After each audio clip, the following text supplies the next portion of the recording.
The wind outside whispered through the cedar trees, brushing gently against the windows of a modest cottage perched on the outskirts of Silver Pine, Oregon. Inside, the ticking of a wall clock was the only sound, marking the slow passage of time in a house that once dreamed of laughter but now lived in silence. Evelyn Hart sat alone in a worn armchair, its fabric softened by years and sorrow. The light from the fireplace flickered across her face, casting moving shadows onto a photograph she held, a wedding photo from a life long gone. The corners were curled now. So was her heart. She had been 36 when it ended. 8 years of marriage. 8 years of trying, praying, and waiting for a child that never came. The day he left, there was no argument, no farewell. Just a note on the kitchen table, written in ink that barely held together his absence. "I'm sorry, I can't do this anymore."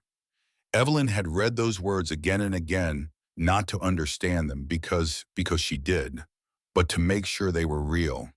Because if they were real, then so was the fact that she was now alone.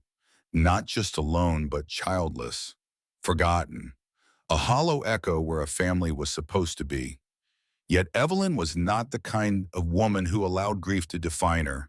She didn't cry in public. She didn't throw things. She simply kept moving, the way you keep breathing during a storm. That's how she found herself at the Silver Pine Youth Shelter one overcast afternoon. It started with a flyer at the grocery store. Volunteer readers needed. That was all. No big signs, no divine calling, just a small paper pinned near the apples. Evelyn signed up. She read stories to the children once a week, her voice steady, her heart cautious. Most of the children would fidget or whisper, but a few would look straight at her, eyes wide, quiet, unreadable. It was on one of those afternoons that she met them. 5 boys, all brothers, all under the age of 11. They sat in the back of the room like shadows stitched to the walls. No parents, no relatives willing to take them in. Their family had perished in a fire months ago.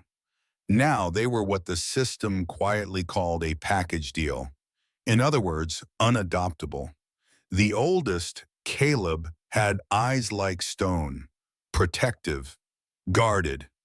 Beside him, Miles barely moved, save for the slight tapping of his fingers against his leg. A mind always working. The twins, Theo and Tyler, clung to each other like mirror images of uncertainty and mischief.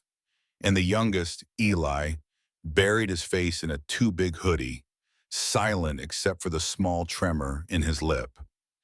Evelyn finished reading The Giving Tree that day, but her mind never really left that back row. That night, she didn't sleep.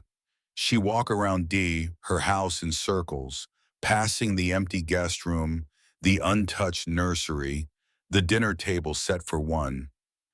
It wasn't logic that stirred in her chest. It was longing, a soft, aching drumbeat. They need someone. She had no savings to boast of, no partner to lean on, just a steady teacher's pension and a garden she hadn't touched since spring. But there, underneath the weight of realism and memory, Evelyn found something else. The raw, undeniable truth that she could still love. Not perfectly, not easily, but truthfully. By morning, she had made her decision, not with grand gestures, but with a cup of coffee trembling slightly in her hand as she picked up the phone and whispered to the shelter coordinator, "I want to apply for all 5. Silence answered at first, then disbelief, then a flurry of procedural warnings and psychological evaluations. But Evelyn didn't flinch. She wasn't looking for applause or miracles. She was offering something else. A home, not a big one, not a flawless one, but one where pain could rest and where forgotten children could be remembered again. The day they moved in, the sky was pale and undecided, caught between winter and spring, the clouds hanging low like unspoken doubts. Evelyn stood at the gate of her modest home, watching the van pull up slowly, its wheels crunching the gravel like footsteps she had waited a lifetime to hear. They stepped out one by one, awkward and quiet, as if unsure whether to run or breathe. Caleb, the eldest, carried a duffel bag with stitched seams and serious eyes. He didn't speak, but he scanned everything. The roof line, the porch swing, the way Evelyn stood with her hands folded at her waist. He was already measuring trust like currency. Miles followed behind, holding a thick notebook to his chest as if it were armor. He nodded when introduced, but never met her eyes. Theo and Tyler, the twins, darted in and out of each other's space, identical in denim jackets and matching wariness. When Evelyn offered her hand, they looked at each other before one took it with exaggerated caution. Then both laughed, sharp and too loud, like a defense mechanism they'd practiced. Eli, the youngest, barely 5, was last. He clutched a threadbare stuffed elephant and stood behind Caleb's legs, only peeking out when Evelyn knelt to his level and said softly, "You can just call me Evie, if you like." He didn't answer, but he didn't hide again either. That first night was a symphony of chaos. They didn't know where to put their things. The twins fought over which bunk bed to claim. The bathroom door locked and didn't unlock until Miles found a trick with a paperclip. Evelyn burned the pasta and no one wanted the peas. But somehow, after 2 bedtime stories and a round of spilled cocoa, the house was quiet by 10 p.m. Evelyn stood in the hallway outside their rooms, barefoot, listening. One of the twins murmured in his sleep.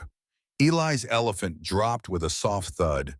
And for a moment, Evelyn let herself close her eyes and exhale. She had no idea what she was doing.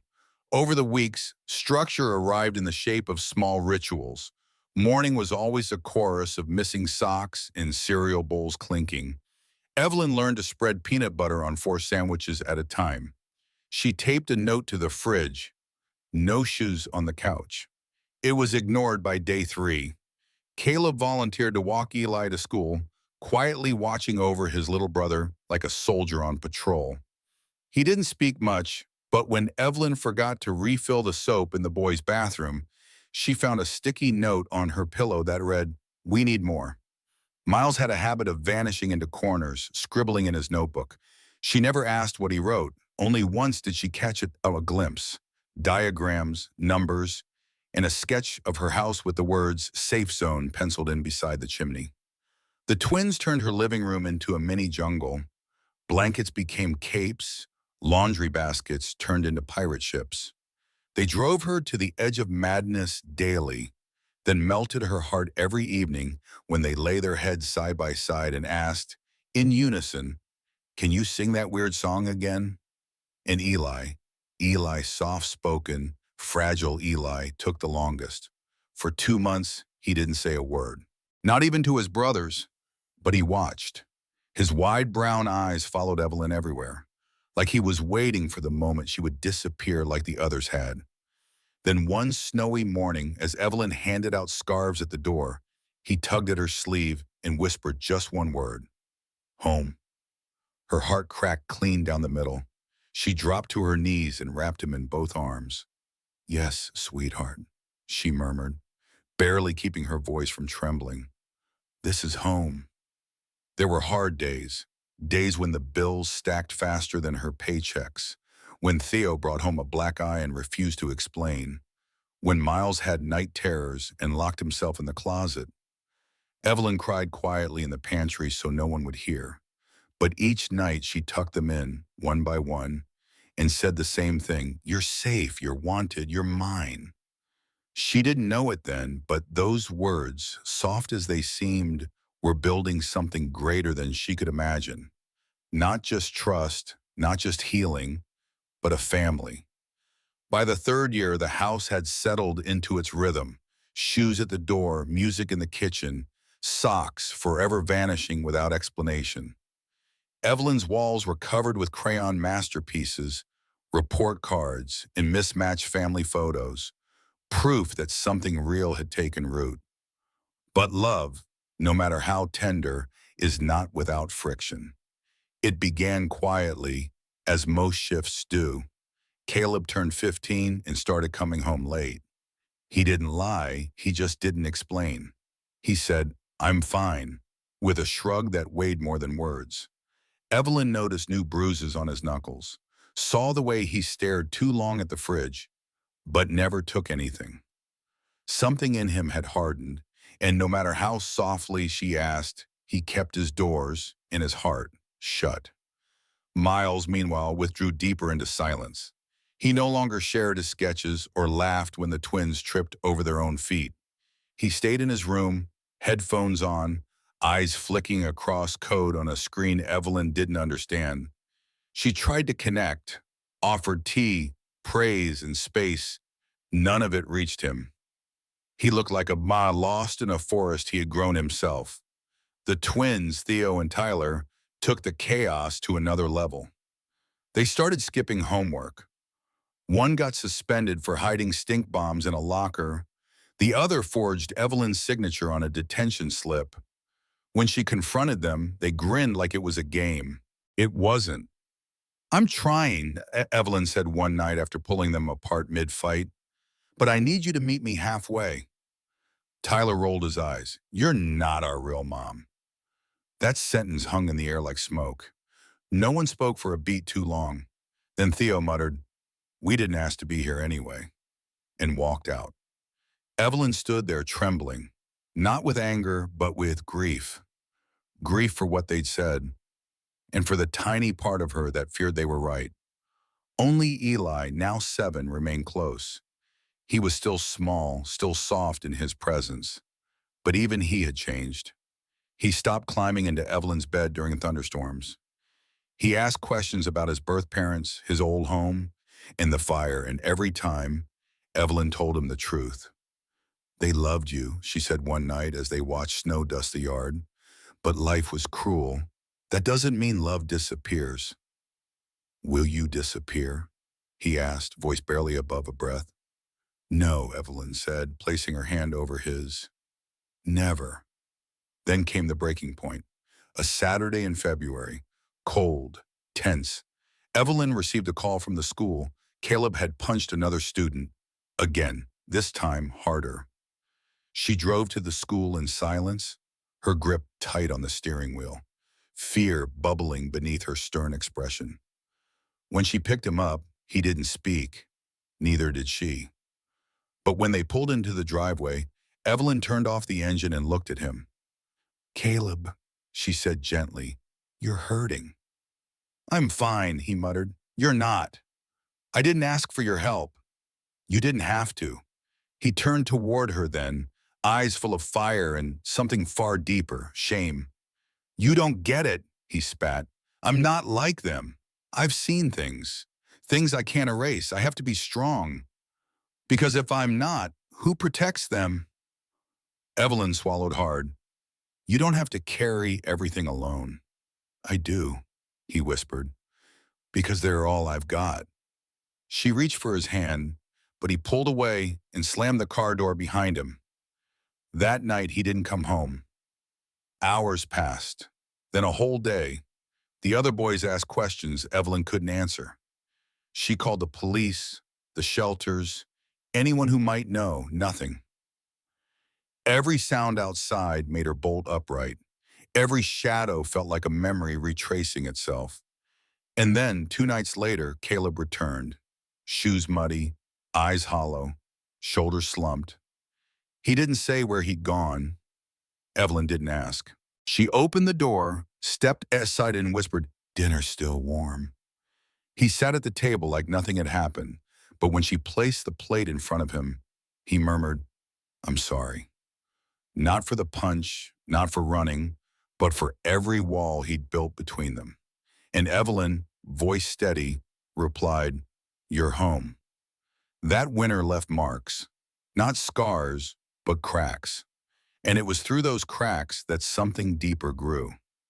Not the fragile love of early days, but a love that had survived resistance, a love tested and proven. They were not a perfect family, but they were no longer broken strangers. They were the beginning of something unshakable. By the time spring returned, the Hart household had begun to exhale again. Not with ease, but with something quieter: acceptance, the kind of calm that doesn't erase the storm but grows from having weathered it. Evelyn watched her boys transform before her eyes, not suddenly, not like a fairy tale, but in slow, steady increments, like light returning to a room you'd forgotten had windows. Caleb was the first to leave. At 17, he received a full scholarship to a university 3 states away, civil engineering. The irony made Evelyn smile. The boy who had spent years building walls was now going to design bridges. He hesitated when the offer came, stood in the kitchen doorway, letter in hand, unsure if chasing his future meant abandoning the past. "What if I go," he asked one night, "and they think I left them behind?" Evelyn placed her hand over his. "You're not leaving. You're lifting, and they'll rise too, because you did." He hugged her for the first time since childhood, not out of duty, but love. Miles came next. At 16, he launched an educational app, quietly, without fanfare. It helped students organize homework, study for tests, and find free resources. Within a year, it had over 200,000 users. Evelyn found out not through him, but from a newspaper article left on her porch by a neighbor. When she asked why he never told her, he simply shrugged and said, "You've always seen me. I didn't need the world to." But it did. Awards followed. Interviews. He turned down investor money twice, only accepting once he could guarantee the platform would remain free for underserved schools.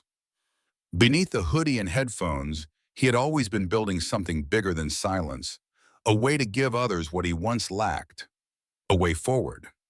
The twins, Theo and Tyler, didn't go the conventional route. After high school, they pulled their savings, rented a tiny storefront near downtown, and launched a clothing brand, Echo Thread. It started with just hoodies, designed with street slang and poetry printed inside the lining. For the voices they never heard, they said, and people listened. The twins traveled to cities, collaborated with spoken word artists, and even sent a limited collection to Paris Fashion Week. Their designs were raw, unapologetic, and rooted in the chaos they once caused. But when Evelyn visited the shop for the first time, she noticed something else. Behind the counter, taped to the wall, was a photo of the 6 of them taken one rainy Sunday years ago. Everyone barefoot, hair messy, bowls of noodles in hand. Scrawled underneath in Tyler's handwriting, "This is where we learn style." And Eli, sweet, observant Eli, grew into his voice. By 14, he was writing music. By 15, he was performing it. Not stadiums or fame chasing, just small venues, community halls, youth shelters, places where people still listened with their whole hearts. His songs were quiet revolutions, lyrics about belonging, loss, and that fragile kind of hope you only find once you've nearly drowned. The first time Evelyn saw him on stage, her breath caught in her throat. He wore a faded flannel shirt and a nervous smile, clutching his guitar like a lifeline. And when he sang the opening line, "Home isn't a place, it's the hands that held you up," she cried silently in the second row, surrounded by strangers who didn't know the boy or the woman who had saved each other. Years passed. The rooms in Evelyn's house grew quieter again, but not empty. She kept every postcard, every voice message, every silly package filled with mismatched socks or artisan tees or Theo's terrible drawing signed, "Don't hang this up, but I know you will." They came home often, for holidays, for no reason at all, sometimes in suits, sometimes in sweatpants, sometimes just to sit on the porch and say nothing at all. The house itself had aged, the paint was faded, the roof leaked during storms, the heater grumbled like an old man in winter. But Evelyn never complained. She would often sit by the window in the evenings, a book unopened on her lap, staring at the stars above the worn shingles. She had once believed her life had collapsed. Now she understood. It had simply been rearranged into something she never expected. but something more profound than she could have ever dreamed.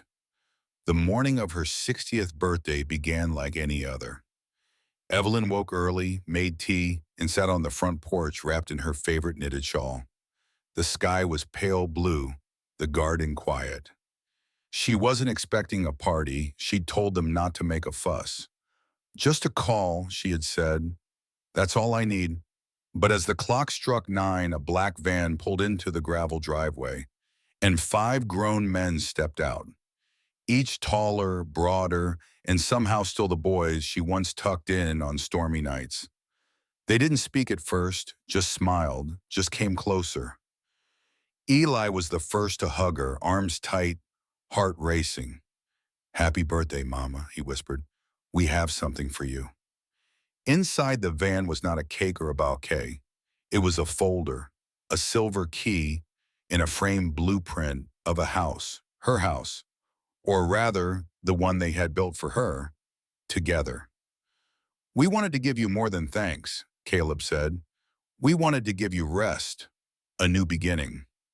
The new home was on a quiet hill overlooking a lake, wide kitchen, fireplace, a garden bursting with lavender and rosemary, her favorites. Evelyn covered her mouth, her hands trembling. "But how?" "We've been saving," Miles said, "for years." "There's more," Tyler added, grinning. "Check the folder." Inside were official documents, a trust fund in her name, set up by all 5 sons, enough for her medical care, travel, and anything her heart desired. "For everything you gave us," Theo said, "we wanted to give you something that lasts." Evelyn wept, not loudly, not out of shock, but from a deep, quiet place, the kind of tears that come when your soul finally exhales. Weeks later, another surprise came. One by one, the boys announced their engagements. But instead of 5 separate weddings, they had a wild idea, one grand celebration, 5 couples, one ceremony, one woman at the center. The day of the wedding, Evelyn arrived in royal blue. The crowd stood as she entered. Before any vows were spoken, the officiant raised a hand. "Before we celebrate these union," he said, "let us honor the woman who taught them what love truly means. A mother, a queen." And everyone rose. The applause was thunderous. Photos from the wedding went viral. People across the country learned her name. Evelyn Hart, the mother of kings. Now, every Sunday, Evelyn hosts lunch in her new home. There are new voices now, grandchildren squealing, stories told over peas, spilled juice, and plastic dinosaurs under the table. Her life didn't turn out the way she once prayed it would. It turned out to be greater. Not because it was easy, not because it was perfect, but because love had the final word. Message family is not defined by blood, but by love, sacrifice, and who shows up. Evelyn gave 5 forgotten boys a home, and in return, they gave her a legacy.